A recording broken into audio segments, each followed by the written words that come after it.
रोहित पवार महाराष्ट्रात हिरोगिरी करायला पाहतोय. ज्याला वाटतं आपण अजितदादाची जागा घेतली पाहिजे.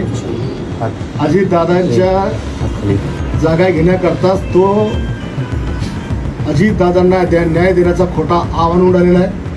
तिथं ऑलरेडी CIDची आणि बाकीच्या सगळ्या यंत्रणा चौकशी करतात आहे. तिथे कर्नाटकात जाऊन गुन्हा दाखल करण्याचं नाटक करून राहिलेलं आहे.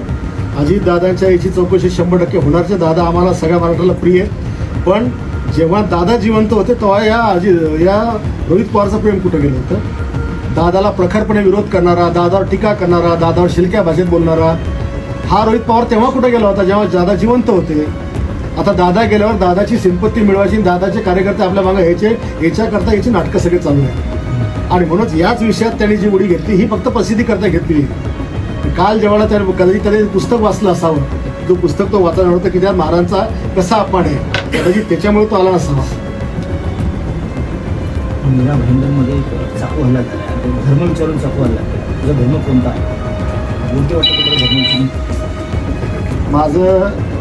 मला सगळे धर्मवीर म्हणतात. सगळ्या धर्माचा आदर करणारा धर्मवीर ही माझ्या जगण्याची संज्ञा आहे. त्याच्यामुळे आम्ही हा अशा प्रकारचा जातीवाद आमच्या देशात, राज्यात आम्ही कधीच कबूल करू शकत नाही किंवा तो आम्हाला मान्य पण नाही. अशाच नवनवीन अपडेट्ससाठी डिजिटल कोल्हापूर चॅनेलला सबस्क्राईब करायला विसरू नका.